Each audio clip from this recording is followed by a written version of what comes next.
Today, at the National Cathedral in Washington, America said goodbye to the man who led America to the moon, Neil Armstrong.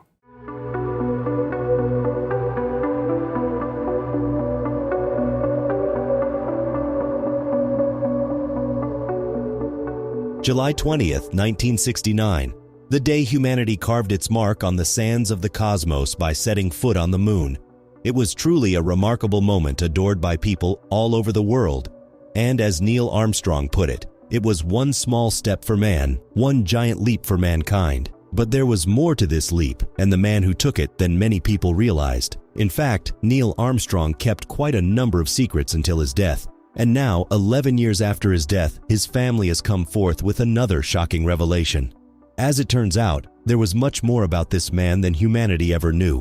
What were the secrets Neil Armstrong kept until his death? And what new revelation has his family brought to light? Join us in this video as we explore how Neil Armstrong died 11 years ago and how his family confirms the rumors. If there's one name humanity will never forget regarding space exploration, it's Neil Armstrong. With those tiny steps he took on the Earth's giant satellite, Neil Armstrong forever etched his name in history. Since that day, he has earned a global respect and a hero worship. But there was a lot more to this achievement than most people realized then, and many secrets were kept away from the public's eyes and ears. First, Neil Armstrong's achievement took a ton of sacrifice, effort, and discipline. It's easy to think that all an astronaut like Armstrong do is put on spacesuits and go on expeditions to outer world locations and planetary bodies, but that's just a minuscule part of it. Being an astronaut can be really challenging, especially when you're about to venture into a terrain no man has ever dared to. This was the exact situation Neil Armstrong found himself in. No one had gone to the moon before him, and there was no telling how the surface would really feel or what life-threatening phenomenon he would experience there. A million things could have gone wrong, yet Neil Armstrong was willing to blaze the trail. And so he submitted himself to the rigorous hurdles of mastering his mind, body, and scientific equipment to ensure the voyage to the moon was successful. Remarkably, before going on the epic journey, Neil Armstrong dedicated about 3 years of his life to training and preparations. He needed to have a foretaste of what moving or walking on the moon would feel like. Walking on a no-gravity zone like the moon's surface can be very weird, so NASA had to simulate these exact conditions for Neil Armstrong and his partner, Edwin Buzz Aldrin. Part of the training involved learning to walk sideways in a zero-gravity enclosure while fastened and suspended at an angle. Aside from that, the men also had to follow a strict diet and sleep routine. Armstrong and Buzz ate only specially prepared meals and snacks to ensure proper nutrition, but never got fat. Being overweight would have affected their maneuverability on the moon. Also, NASA wanted these men to get used to such snacks so they could conveniently carry and live on them on their journey to the moon. Besides diet control and simulation exercises, Armstrong also underwent survival training in different conditions, including deserts, open seas, and jungles. Taking on these terrains was meant to enhance his endurance and survival instincts in case he and his partner met unexpected conditions on the moon's surface. Armstrong and Aldrin were sometimes dropped in remote locations with little supplies to fend for themselves. In some of these field training exercises, they'd also practiced collection of various rock and soil samples to prepare for the sample collection experience on the moon. NASA did everything it could to ensure these men had all the knowledge, skills, and experience to execute their mission effectively at a go. These astronauts also had to master photography, site mapping, and sample analysis skills. They were trained to study, analyze, and communicate information about rock samples, as well as how to operate several scientific instruments that would be used during the trip to the moon. Some sites where Armstrong and Aldrin conducted these field tests include the Grand Canyon and certain volcano formations at the Nevada National Security Site. NASA wouldn't let them go until they were assured that the men were well equipped for the journey. And so, on July 20th, 1969, the astronauts were given the final preparations and briefing. Armstrong enjoyed a light meal of eggs, steak, and coffee. This was specially made to keep him light and prevent digestive problems mid-flight. The takeoff to the moon was pretty smooth and hassle-free, but things took a different turn when Armstrong and Aldrin were about to touch down on the moon. You see, everything with the Apollo 11 spacecraft was specifically designed for use off Earth. It wasn't remotely controlled like the more recent space probes. The Apollo was a piloting spacecraft designed to work hand in hand with the pilots, who were, in this case, Armstrong and Buzz Aldrin. And so you can imagine the shock and fear everyone at NASA felt when Armstrong put out a distress call. The computer had become frozen and displayed an error message, code 1202. NASA officials at Mission Control back at the NASA base frantically checked their records to recall what this code represented so they could instruct the pilots on what to do. The astronauts had prepared for many unexpected events during their training, but having to experience it in real life, and so early on in the mission, was terrifying. The tension in Armstrong's voice was clearly noticeable. Apollo 11 was almost 400,000 kilometers from Earth, and there was no way to attempt a rescue or anything of the sort. The only way NASA could help was to guide the two men on what to do in the given situation. Things became more frantic at the NASA base when their communication link with Armstrong's team began to break down, and the computer seemed ready to shut down. The situation became a true state of emergency. Apollo 11's crisis truly began when the service module was separated from the lunar module. Apollo 11 had three very distinct parts: the command module, the service module, and the lunar module. The service module comprised the spacecraft's main propulsion system and housed the mission supplies and consumables. The lunar module was the small compartment craft that housed Armstrong and Buzz Aldrin so that they could touch down on the moon. It was nicknamed the Eagle. The command module was more like the living quarters for the three men on this journey. That's right, another astronaut was part of the Apollo mission, but didn't get as much spotlight as Armstrong and Aldrin. His name is Michael Collins. Michael Collins was the command module pilot. While Armstrong and Buzz Aldrin walked in the moon, he was orbiting the moon, awaiting their return. When they did, all three returned to Earth in the command module piloted by Michael Collins. But before all that could happen, Armstrong and Buzz Aldrin had to overcome the difficulty of landing their lunar module. At the time, Aldrin tried adjusting the module's antennas to see if it would make for a better and stronger communication signal to NASA, but it was useless. NASA Mission Control back on Earth was also finding it difficult to re-establish a clear connection to the spacecraft. Gene Kranz, the flight director for this expedition, found himself in a desperate situation. He may have to make the hard call to recall the Apollo mission. The 1202 signal Aldrin and Armstrong had noticed on the module's operating system only indicated one thing: it was experiencing an overload. NASA Mission Control found this out and was faced with two choices: either let the computer shut down and restart and leave the men to figure things out, or call off the mission immediately to prevent the death of two young astronauts. They made the call to continue with the mission. In this scenario, calling off the mission was just as dangerous as proceeding, because all the same, the men would have to work with a faulty computer. And so, the moon astronauts found themselves doing something they never planned to do. Armstrong and Buzz had to maneuver their way to land the spacecraft, even though the computer had started beeping another error, code 1201. And so, while Buzz Aldrin focused on monitoring system parameters like speed and altitude and calling them out for Armstrong to hear, Armstrong took manual control of the Apollo 11 lunar module, working with whatever information his partner shared. But this wasn't the end of their troubles. The men also discovered that they were not at the right landing spot. This offset in location was caused by the moon's gravitational pull and the force with which they had ejected or separated from the command module. And so, instead of seeing a smooth and even terrain like the one they had trained for during their simulations, Armstrong was confronted with a very uninviting landscape full of craters and huge boulders. It took a while before Armstrong found a flat, even surface to land the Apollo. And even when he did, it was a rough landing, nothing like what they had trained for. As far as Mission Control knew, these men were following the planned trajectory to land on the moon. Little did they know that Armstrong and Buzz Aldrin had gone off course, desperately trying to land. And to worsen their plight, their fuel supply was running out. There was no time to waste. With just 60 seconds left to spare, Armstrong took a leap of faith, ignoring the numbers his partner was calling out to indicate their altitude. And with one last effort, he finally landed the capsule. The first thing Armstrong did when the console touched down on the moon was to send a message back to base: the Eagle has landed. This was the rigorous journey to the moon that much of the public never knew about. There's even more to it.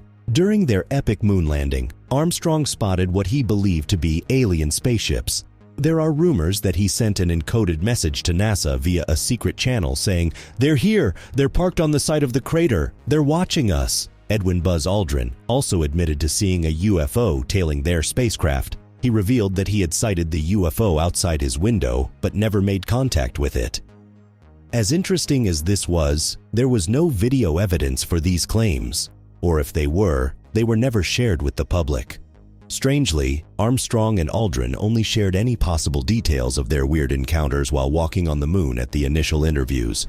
During subsequent interviews, when curiosity began to rise among the masses, these men kept quiet or denied making such comments. And so, several conspiracy theories still exist today that the men may have encountered aliens and kept them from the public.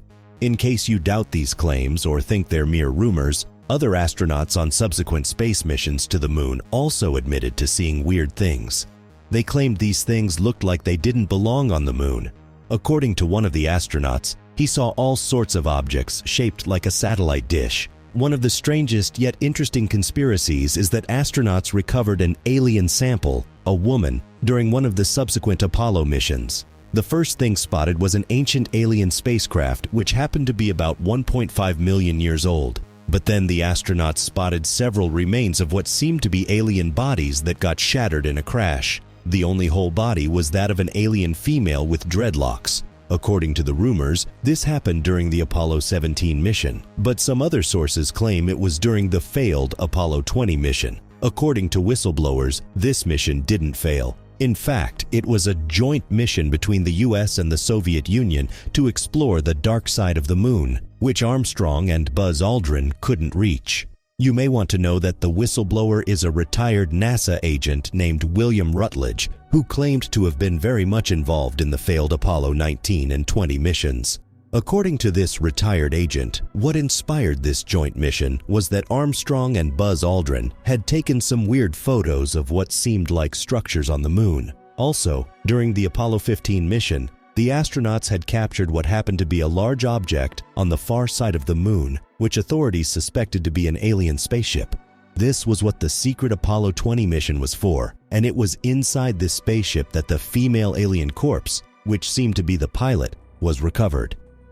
NASA never made any comments regarding these claims, not even the ones from Armstrong and Aldrin decades ago. And so the fact of aliens being found on the moon remains a myth as far as the space agency is concerned. Even the samples Neil and Aldrin recovered, nothing alien was reportedly found in them. Neil Armstrong and his partner spent a significant amount of time on the moon's surface exploring, taking pictures, and collecting samples as they were trained to do. These samples were stored in tightly sealed containers and transported back to the spacecraft. Upon landing, they were sent to labs for intensive studies and experimentation.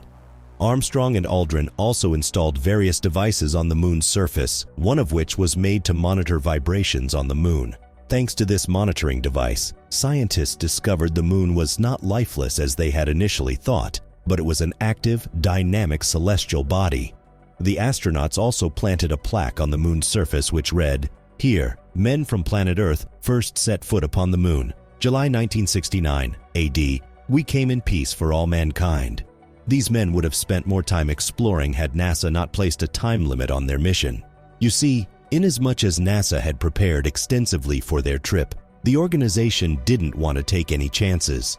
They weren't sure how long the men's spacesuits could withstand the moon's atmospheric conditions, especially the extreme temperatures reaching up to 260 Fahrenheit. In all, the astronauts gathered about 50 pounds of rock samples as souvenirs and also planted the United States flag. This footage of the United States flag on the moon once sparked controversies. Some analysts raised questions about why the flag seemed to be waving, even though there was no wind on the moon.